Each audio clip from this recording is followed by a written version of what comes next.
I know that you are here because you take as literal what Jesus said in John 10:10. He said, I have come that they might have life and have it more abundantly. Life should be good, is that right? And many people today are sick. And most people I find, they're sick through ignorance. They don't realise that some of the things they're doing to their body are harming their body. They don't realise the simple, basic guidelines that we can give our bodies to get the most out of our bodies. People are getting old too young. I have a friend and she works with Alzheimer's Australia. She said, I have 20 patients in their 40s. In their 40s with Alzheimer's. And remember what I said yesterday, if you're given a label, it might not necessarily be true. We've been given one title, and that title is found in 1 John chapter 3, verse 1. Behold, what manner of love the Father has given unto us, that we should be called the sons of God, the sons and daughters of the Most High God. That's your title. Because sometimes they get it wrong.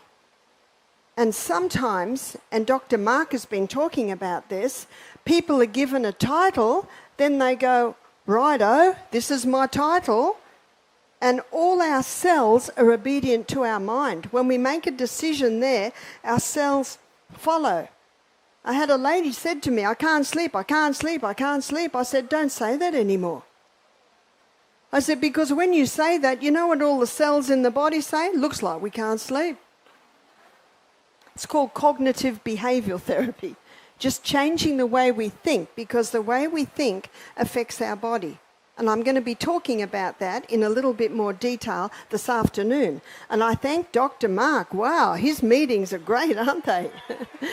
Showing the clear link between what's happening in the brain and what's happening in the body. Because the fact is, the same blood that runs through the body runs through the brain. And the title of my meeting today is Blood.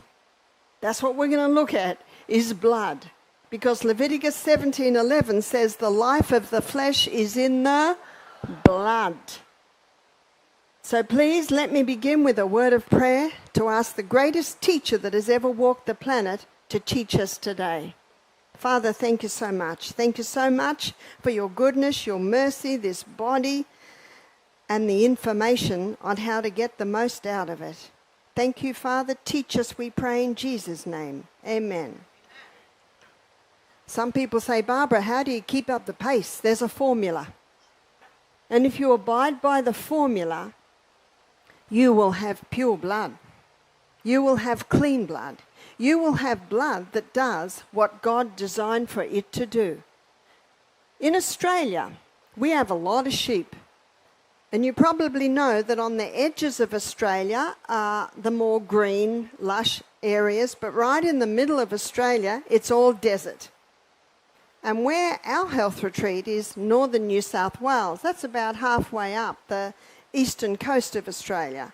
And we're just inland in the foothills of the Great Dividing Range. The Great Dividing Range, it's called the Great Dividing Range. It's a range of, you probably wouldn't even call them mountains, probably more hills, that goes down the east coast, and it divides that green, lush centre from the more desert in the middle of Australia. And there are huge sheep farms.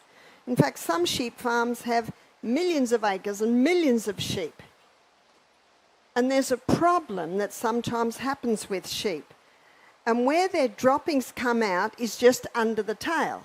And if it gets a bit of rain and maybe it gets moist under there, and maybe some of the droppings get stuck there, then the blowflies come along and lay their maggots, and it's called fly blown. The sheep gets fly blown, and the sheep basically has to be put down. Now, when you've got millions of sheep, how do you keep your eye on that?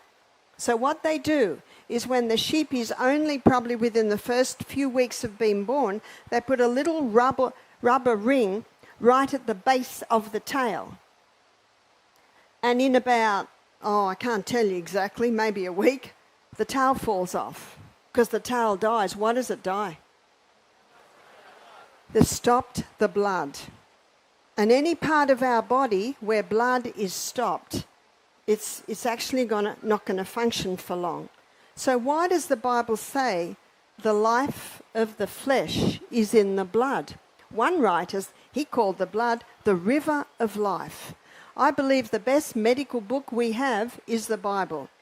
So let's have a look at why the Bible says the life of the flesh is in the blood. What does blood contain for it to be life? Blood carries the most vital element needed for life, which is oxygen. Blood carries also water, the third most vital element needed for life. Blood also carries nutrients.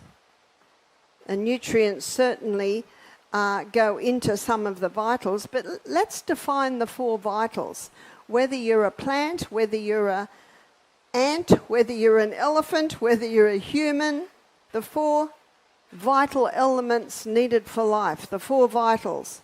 And you'll find that the blood's carrying these vitals. Number 1 is oxygen. You can go probably only about 3 minutes without oxygen. It's the most vital element needed for life, and we're going to pursue that a little bit more in a minute. The second most vital element needed for life is water. The third most vital element needed for life is sodium, and that's a surprise to so many people, because what have medicine told us about sodium? It's bad. You've got to stop it. Remember Psalm 146 verse 3? Put not your trust in princes, neither in the Son of Man, in whom there is no help. Who are the princes? The princes are the authorities in the field. It doesn't mean you don't go to them. Sometimes we need to get some advice. But what can you do with that advice? You can take it or leave it. Because remember, God's government is a government of freedom. Okay, let's try that again. God's government is a government of freedom. Yes. Yes. And freedom is based on free choice. Free choice. God created us to be free moral agents. You know what that means? We choose. We choose. I'm the master of my destiny. I'm the one that chooses what I do and what I do not do to my body.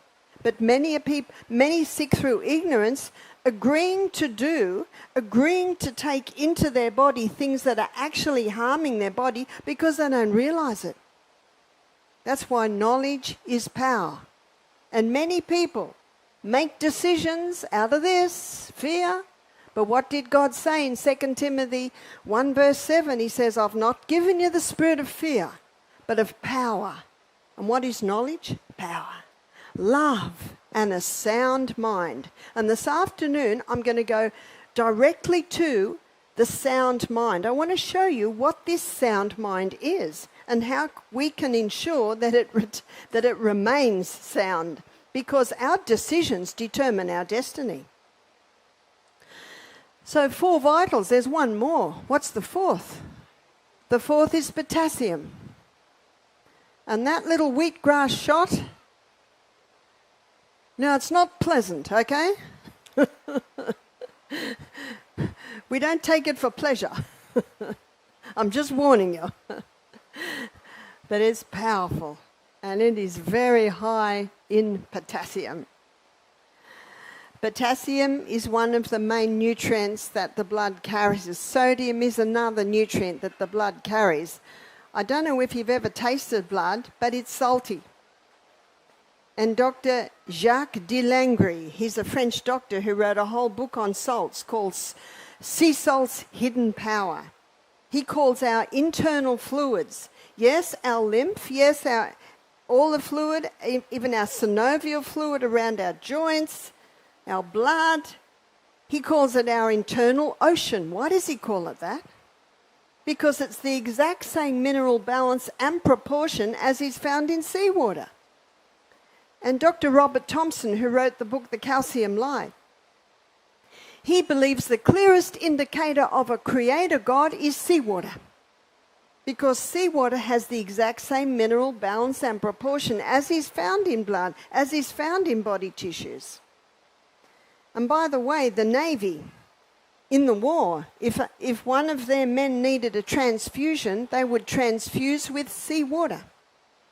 Because seawater converts to blood very quickly because it's the exact same mineral balance and proportion as is found in the blood in bodily fluids. So what does the doctor mean when he says, don't eat sodium? Let me show you. It's time to go inside the cell. To understand how the body heals, we need to know how the body works. And I call the cell the CBD of the human body.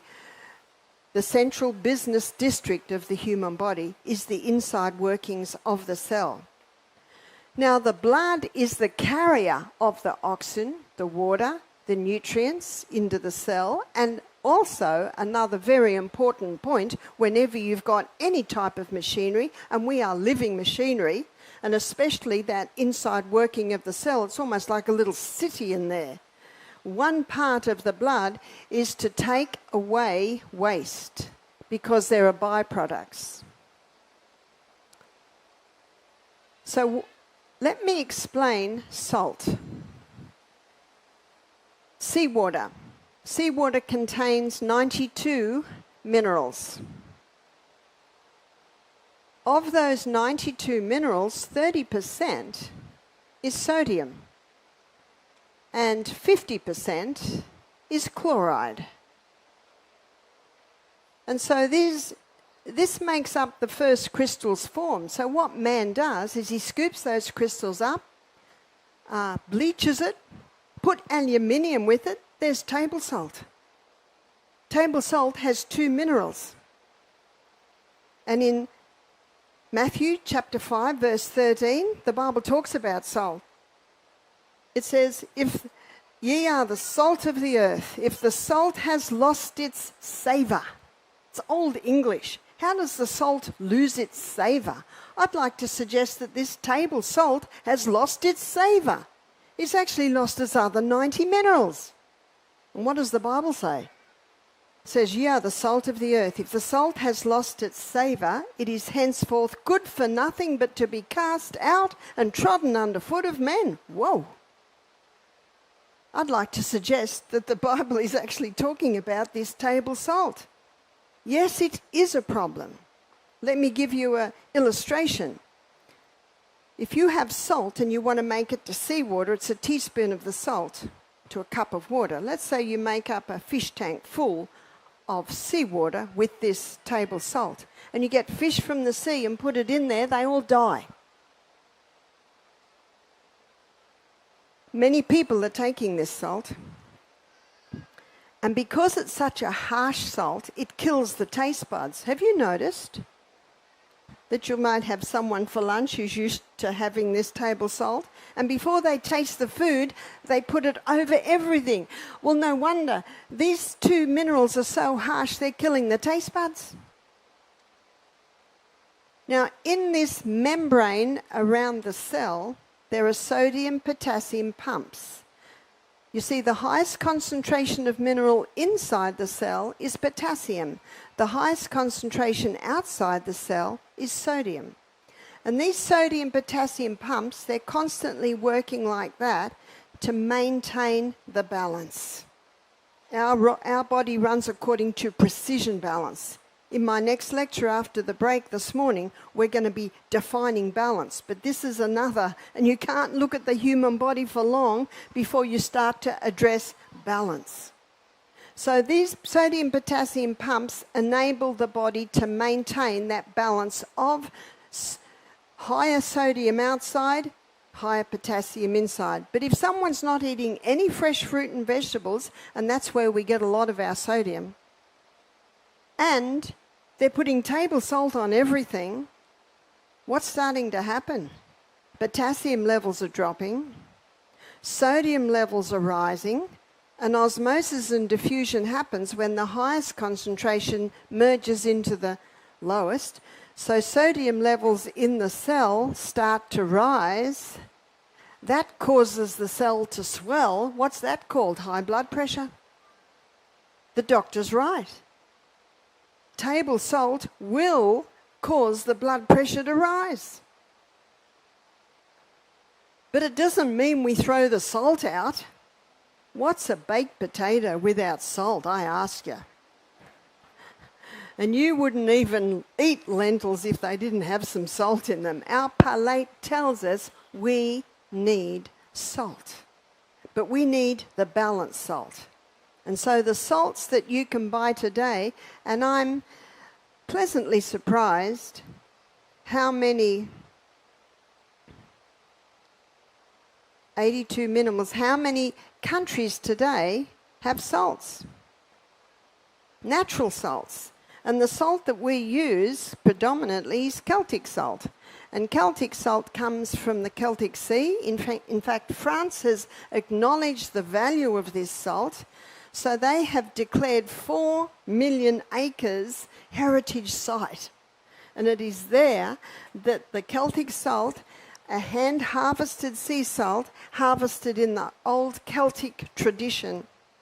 And because of the peninsulas that come out and the salt flats on those peninsulas and the winds coming across, it dries very quickly, which enables 82 minerals to be locked up in those crystals. That's why I like buying the crystals. And when you put a tiny little bit in your mouth and crunch it, just picture that some of those locked up parts per million mineral gases are being released in your mouth. And when you put that crystal of salt in your mouth, it's got 3 magnesiums in it, and magnesium is a water-hungry molecule. Immediately the mucous membranes in the mouth are absorbing those minerals, takes it to the cell, that's what the blood's doing, and then you drink your water, and that magnesium pulls the water inside the cell. It's the quickest way to hydrate a body. We should be drinking at least 8 glasses of water a day. I think I'm drinking more at the moment because I'm losing more. And by the way, I was reading we're getting 90% humidity today. So prepare yourself. Because we sweat out not pure water. What do we sweat out? Salt water. So the more water you lose, yes, the more water you need, but the more salt that you need. Now, because the Celtic salt is getting difficult to get, Baja salt is another one we've discovered. It's also a hand-harvested salt on a pristine coast in Mexico. When I was in Ireland last week, they had dingle salt, which is a hand-harvested one from the Dingle Peninsula, and then up Northern Ireland, they had Oneill salt. And when I was in the Sacred Valley in Peru in March, they have a morass salt. So no matter where you live, source out if you can get these hand-harvested, old, traditional salts that are harvested in the traditional method, which means they're getting all the minerals. It's the minerals that we need.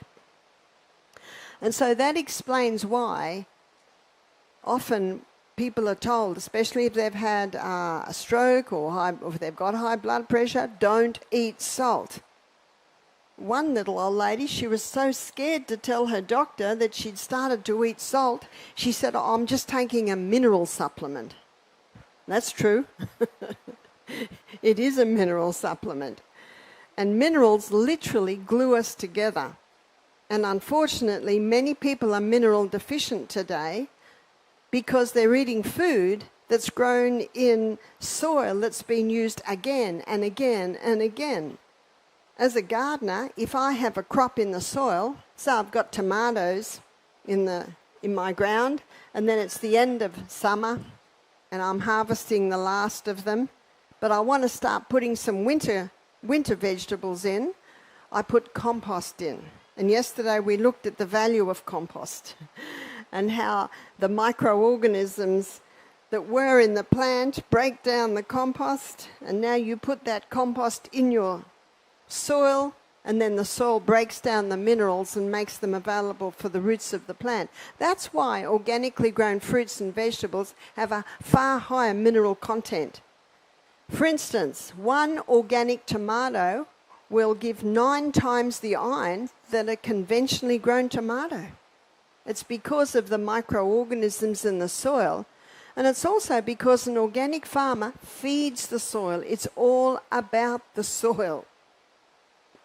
Because one crop will take nutrients, minerals out, so you need to replace them before you put another crop in. But what I like to do a top crop, then the next one I'll do a root crop. Maybe I'll do carrots next.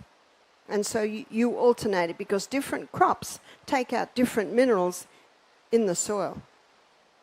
So alternating means we get more minerals. This video is brought to you by Red River Wellness. If you like this video, please subscribe. I'd like to also show you more about the blood. So the blood contains red blood cells, and those red blood cells are what carry the oxygen, the water, the nutrients, and take away waste. But the blood also contains white blood cells, and the white blood cells basically are our internal army. I trust as we look at the body and understand the body, you start to see that everything we need, we've got. We've already got it inside of us. But we are the ones that choose how much oxygen our blood is transporting. We are the ones that choose the viscosity of the blood. And I showed you yesterday, and I'll show you again for the people that weren't here. I used to do a live blood analysis when I was the health director at Misty Mountain Health Retreat. And the blood zooms around. In fact, it takes 1 minute for one drop of blood to go around the whole body. And there's about 10,000 in one little drop of blood. And we put it under the microscope, it magnifies it, we put it up on the screen. But one day, I looked at a girl's blood, and her blood was like this. I've seen it a few times, and sometimes it's because I spoil the slide. Because you put the cover slip on the drop, and then you put that drop onto the slide, and then you put it under the microscope. But 5 blood slides later, it still looked like that. So it's 3 o'clock in the afternoon, and that's when I asked her, have you drank any water today? She said, I don't drink water. I said, well, I can't look at your blood. So I looked at her mother's blood, who was 25 years older, and it looked beautiful. And how much oxygen are these blood cells picking up? And when the blood goes through the lungs, it picks up oxygen like a little parcel. It's an unstable union, so that oxygen can be dropped again quickly in my toes, in my pancreas, in my liver. How much oxygen is this picking up? Can you see the surface area that's been lost? Purely because of dehydration. And we are the ones that choose when the water goes in, how much water goes in. Start early. I start real early. I've got it by my bed. So as soon as I wake up, it's there. And I also have that little bit of salt, especially in this weather. And I'm not sure if they sell salt in the booths, but the salt is important, but it must be that whole salt. Question is often asked, what about Himalayan salt? Himalayan salt has 75 minerals. Himalayan salt, I don't believe, is as great as the hand-harvested sea salts, but it's still better than the refined salt because it has the minerals in it. It's actually, and there's questions about what about the explosives that they're using to blow up the mines to get the salt? Well, you're only having a little bit, and it's better than the refined salt. But I myself, majority of the time, I have the Celtic or the Baja salt. So we're the ones that choose the oxygen. So let me show you what oxygen does. So the glucose goes into the cell, and it goes in under the action of insulin. And when it gets into the cell, it goes through a 20-step pathway.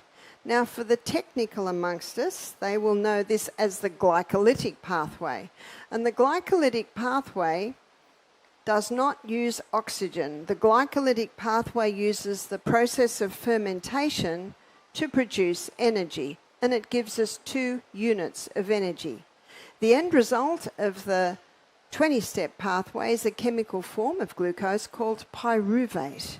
And pyruvate, as the chemical form of glucose, gets fed into what's called the mitochondria, the Krebs cycle. It's called the powerhouse of the cell. Why is it called the powerhouse of the cell? Because it delivers 36 units of energy. Well, what makes the difference? How come a 20-step pathway only gives us 2 units, and how come an 8-step pathway gives us 36? Oxygen. It's oxygen that makes the difference. And we have 100 trillion cells, 75 trillion run like this, 25 trillion are red blood cells. They're the carriers. They're the carriers of everything that cell needs. The carrier is the blood. That's why it's called the life of the flesh. But we're the ones that choose how much oxygen goes in. Well, how can we choose how much oxygen goes in? By the way that we breathe. Let me introduce you to God's LSD. Long, slow, deep.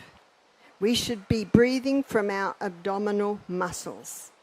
And the way to breathe from the abdominal muscles is to make sure your spine is straight.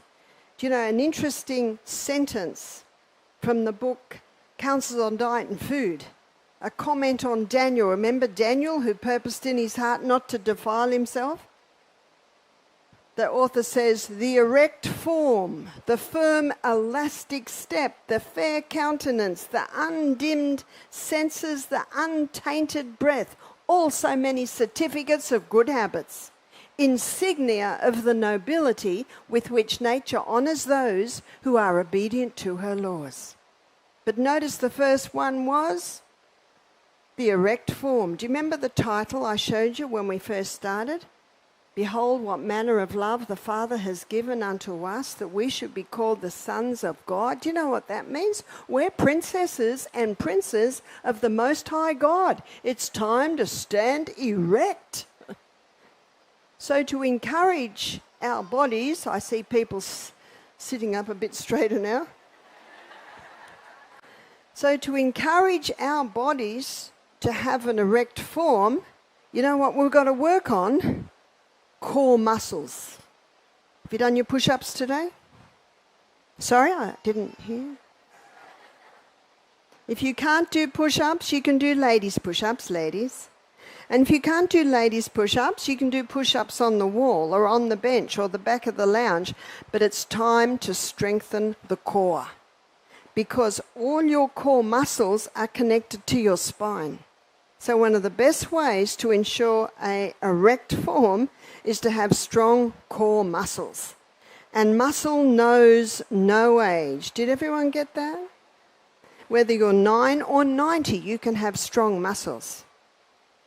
So God's LSD is long, slow, deep, breathing from the abdominal muscles. Make sure that your belt or your skirt, you can put your fist in, because that can also constrict. God's LSD. And let me introduce you to Genesis 2, verse 7. God formed man from the dust of the ground and breathed into his nostrils, not his mouth. This was not mouth to mouth. It wasn't mouth to mouth resuscitation. It was nose. I sometimes wonder if it was nose to nose. Nose. Because mouth is for singing, mouth is for talking, mouth is for drinking, mouth is for eating. Nose. And nose alone is for breathing. Because nose purifies the air, nose warms the air, nose humidifies the air, nose balances blood gases, and nose pressurizes the air to make it perfect for your lungs. In fact, there's a bit of rumbling in the background there. In fact, when you breathe through your nose, you'll get 18% more oxygen going into your blood. And when you've got oxygen coming into your cell, you've got 18 times more energy that cell can give you. There's number one cause of chronic fatigue syndrome is lack of oxygen at the cellular level. That's the number one cause. Because if you've got enough oxygen from your 75 trillion cells to get down to this 8-step pathway, how are you going to feel? You're going to be jumping out of your skin with energy. Isn't that what everyone dreams about? How many people today, when you ask someone, you say, how are you? They say, oh, not too bad. What's not too bad? Not too good. How many people, if you said, how are you? And if they said, excellent. How many people go, what are they on? Huh? What a sad thing that we've come to a time on planet Earth when the only people that are jumping out of their skin with energy are the people that are on something. And by the way, if they are on something, see them a couple of hours later. Because those artificial stimulants that give that artificial up all come with corresponding dumps.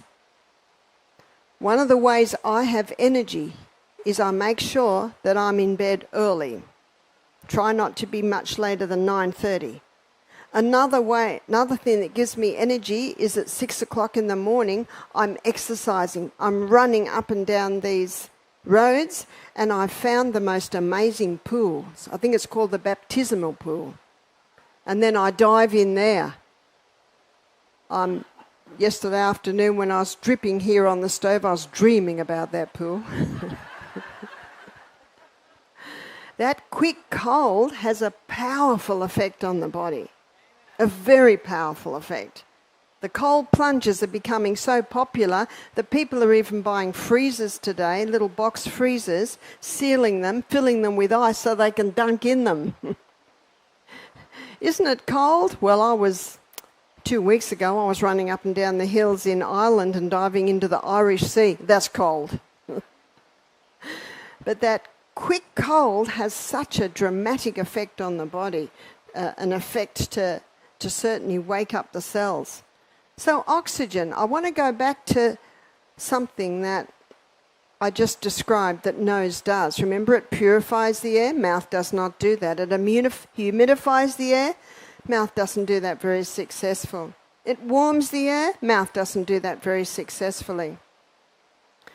Balances blood gases, mouth does not do that at all.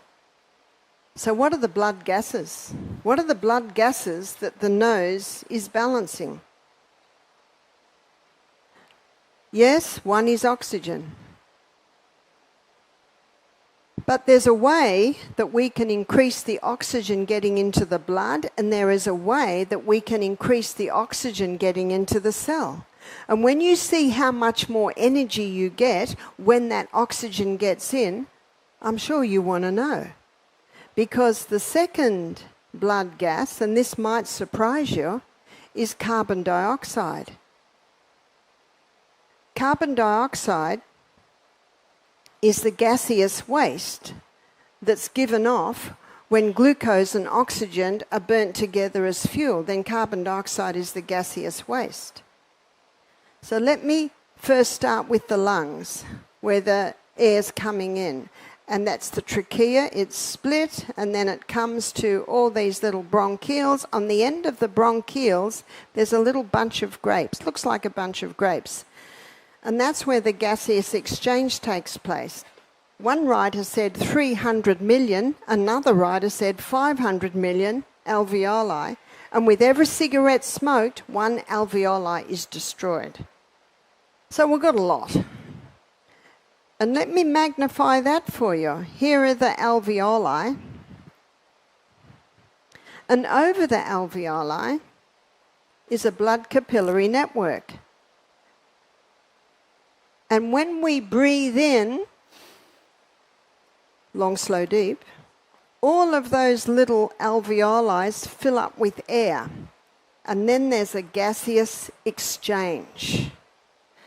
So 25 trillion red blood cells, and each red blood cell has 270 million hemoglobin, and each hemoglobin has 4 docking sites for oxygen. And so when we breathe in, if those 4 docking sites have 4 molecules of carbon dioxide, then 4 molecules of oxygen can be picked up. But if that hemoglobin only has 2 molecules of carbon dioxide, only 2 molecules of oxygen can be picked up. It's an exchange. If we breathe in through our nose and out through our mouth, we lose too much carbon dioxide. And when we lose too much carbon dioxide, then we can't pick up the oxygen. So nose must be used for in and out. And the hardest time is when you're climbing the mountain. When you're climbing the mountain, you think you're going to get more air when you go, ah! But it can't get into the blood. Because when you breathe out, you're actually breathing out too much carbon dioxide. But when you breathe in and out through your nose, you balance those blood gases. There's more. So let's say that we had a good transfer. We're breathing in and out through our nose, so we had enough carbon dioxide to pick up the oxygen. And now the oxygen is being carried by the blood to the cell. There's another gaseous exchange there. There has to be 4 molecules of carbon dioxide coming out of that cell for 4 molecules of oxygen to get into the cell. And they discovered that when someone's exercising, the muscles, say the quads and the calves, say they're used most probably when you're walking, running, they're picking up more oxygen. And you know why they're picking up more oxygen? Because they're working and giving off more carbon dioxide. So the more carbon dioxide that's given off, the more oxygen can get into the cell. Remember what I said about the nose? The nose purifies the air, the nose warms the air, the nose humidifies the air, and the nose balances blood gases. When we breathe in and out through the nose, it balances these blood gases. There's more. Incredible body. What did Psalm 139 verse 14 say? I will praise you. I'm fearfully, wonderfully made. Marvellous are thy works, that my soul knoweth right well. I'm about to tell you more because it even gets better. And you will discover that everything we need, we already have. Carbon dioxide is a bronchodilator. What's a bronchodilator? A bronchodilator opens the bronchioles. Yesterday I gave the story of my sister Yvonne, my baby sister, who had asthma all her life until she discovered the Buteyko method of breathing. And the Buteyko method of breathing was put together by a Russian professor, he's passed now, but the Buteyko method of breathing, you can Google Buteyko. Google Buteyko and you'll see his method of breathing. If someone has an asthma attack, they breathe shallowly and hold their breath. Shallow, hold breath. Shallow, hold breath. Now that's difficult to do when someone's having an asthma attack, but what it does is it raises carbon dioxide levels in the blood, which relaxes smooth muscle and opens the bronchioles. And that's the problem when someone is having an asthma attack, is the bronchioles are constricted. And the drug they give, called Dilantin, reduces lung capacity. And yet God says there's no need to take Ventolin. Just learn the Buteyko method of breathing. Yes, normally we should be breathing long, slow, deep, but in an asthma attack, holding the breath. There's a whole class you can do to teach you. And he also suggests taping your mouth up. Now, you don't have to plaster the mouth up. You can put a little bit of paper tape under the nose and to the chin. You can do that for an hour a day and then sleep with it overnight. And what that does is that encourages you to breathe through your nose. And if you are a mouth breather, it's quite possible that the little canals at the back of your nose are closing up. And if you tape your mouth up and start breathing through your nose, they'll open. Isn't that good news? Very good news. No wonder God breathed into Adam's nostrils. It's the nose. The nose is the key. There's more. Carbon dioxide is a vasodilator. What's a vasodilator? A vasodilator opens the blood vessels. So when those blood vessels are opened, you get a better delivery of blood all through the body. The blood, the life of the flesh. You know what that means? More oxygen, more water, more nutrients, more waste being taken away, more white blood cells, all because you're breathing through your nose, in and out. There's another blood gas that's only released when we breathe through our nose. It's called nitric oxide. Nitric oxide is not released when you mouth breathe. It's only released from the sinuses. A nitric oxide is antibacterial, antimicrobial, and nitric oxide is also a vasodilator. So if someone's having a heart attack or a panic attack or an asthma attack, you know what the best thing you can do, and you have to say it very nicely, please close your mouth. Close your mouth, breathe deeply. 5 in, hold for 3, 5 out. Do that 10 times, and usually by the 10th time the person has calmed down. And I'll tell you another reason why. When we breathe through our mouth, high chest, it stimulates the sympathetic nervous system. That's your fight and flight nervous system. But when you breathe long, slow, deep through the nose, you stimulate your parasympathetic nervous system. And your parasympathetic nervous system is your peaceful, calming nervous system. And when someone's having a panic attack, asthma attack,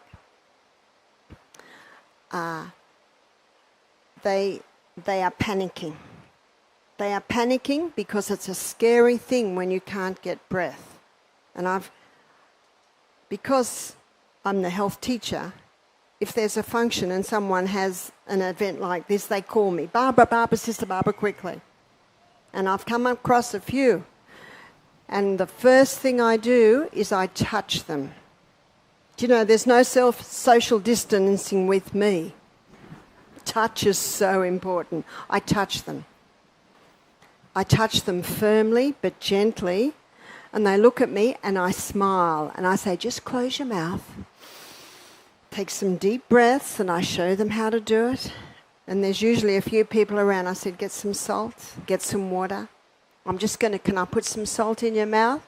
There's a nod. Remember what the salt will do? It's got 3 magnesiums. Give them the water. It'll get the water straight into the cell. Breathe deeply, and I keep squeezing them and touching them. And I just see them calm down within minutes. And I didn't give them a drug. I didn't even give them a herb. Everything we have, we've got. Doesn't mean you don't use a herb.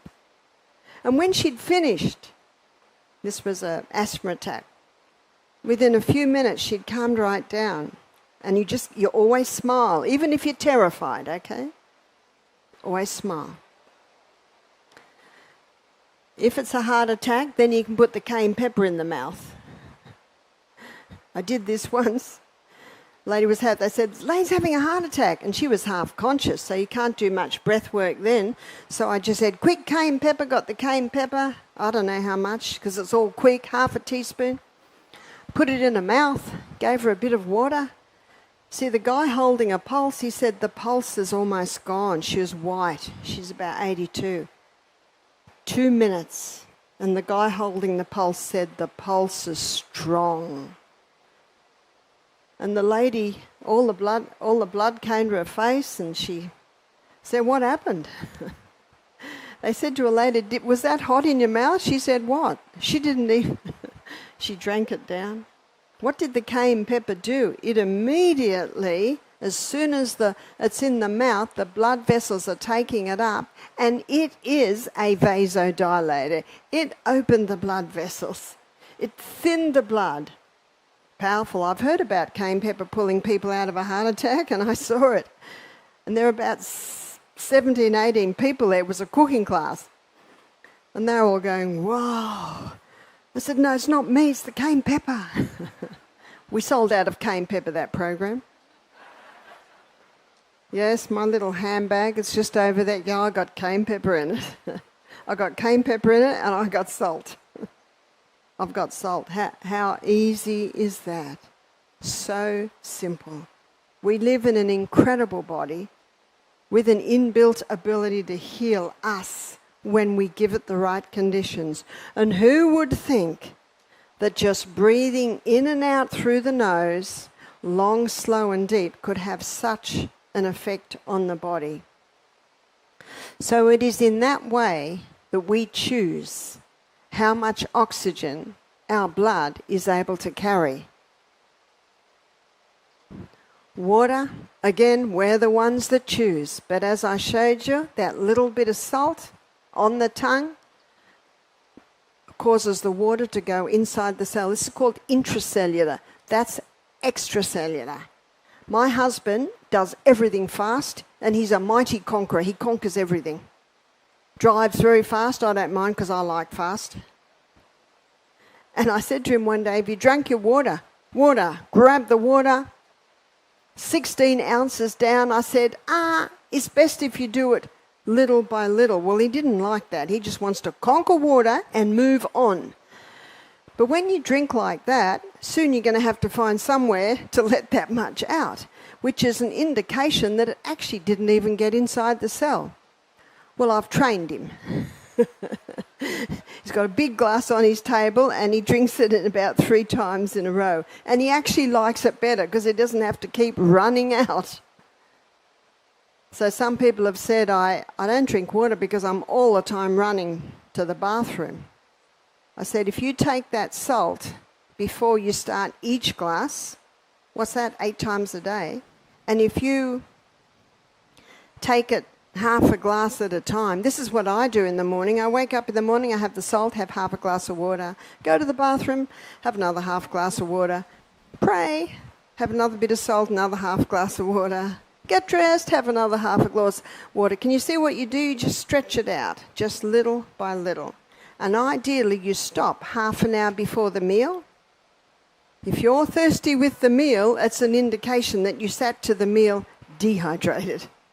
And the problem with drinking with your meal is you're washing away your gastric juices, because digestion is a chemical process. What happens when you put water on chemicals? Dilutes them. So try and drink always before. How long after? Do you know, if you're thirsty, a mouthful's not going to make a big difference. But ideally, you start drinking larger amounts about an hour and a half to 2 hours after the meal. So that brings us to nutrients. So there's 3 essential food groups. So the 3 essential food groups, we've looked at this a few times, and we saw it in Genesis 1:29, fibre.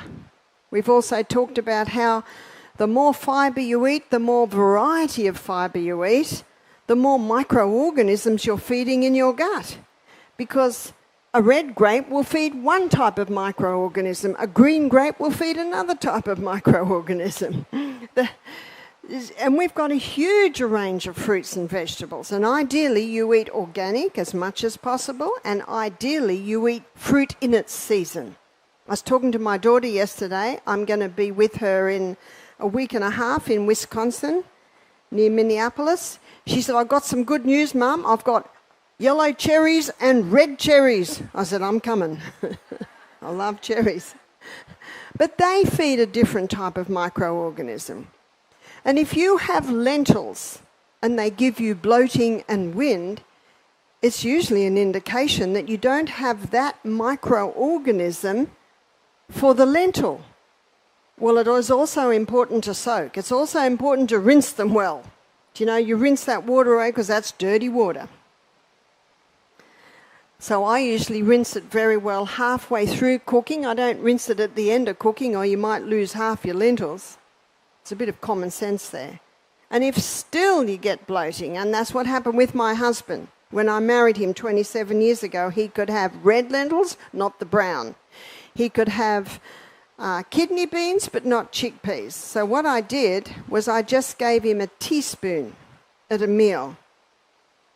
Because what I had to do was I had to help him develop the microorganisms in his gut that are specifically for the lentil, that are specifically for the chickpea, because every different type of plant food feeds a different microorganism. And the more microorganisms we have, the more effective is our immune system. Wow. So 70% of our immune system is built on our microorganisms. So yeah, fibre, more fibre, more fibre, more fibre, more fruits and vegetables. Protein is necessary for the building up of our cells. Protein is necessary for the proper functioning of our cells. Protein is necessary for the healing of our cells. But protein also needs a nice acid stomach, because that's where protein is broken down. Another reason why you should eat between meals. Drink between meals.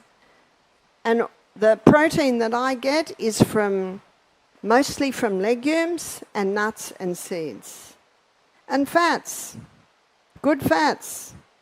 Fats as they came from the hand of the Creator. So avocado, coconut, nuts and seeds.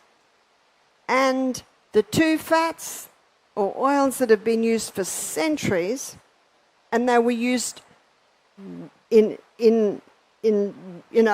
not generous amounts, but they were used daily, and there was no heart attacks. Do you notice when the heart attacks started? Because people have been eating fat for centuries. The heart attacks began with the Industrial Revolution, and that's when man began to extract oils out of hard seeds. So in the supermarket, when you see that corn oil, peanut oil, safflower oil, canola oil, don't touch them. They're toxic. They're the ones that are coming in and breaking up and damaging our arterial walls. No, the oils, the plant oils that have been used for centuries because they're easily extracted from the flesh of the plant is the coconut oil and the olive oil. Yes, they're concentrated. You don't need a lot, but you do need some. Lady said to me, Barbara, what oils do you put on your skin? I say, nothing, but I eat olive oil. You see, our hair, our eyes, our skin, they're all an illustration of how we're feeding our body. Take away waste. Make sure your organs of elimination are working well. I know our sweat glands are working very well right at the moment. And by implementing these simple things, you can ensure that your blood is the life of the flesh.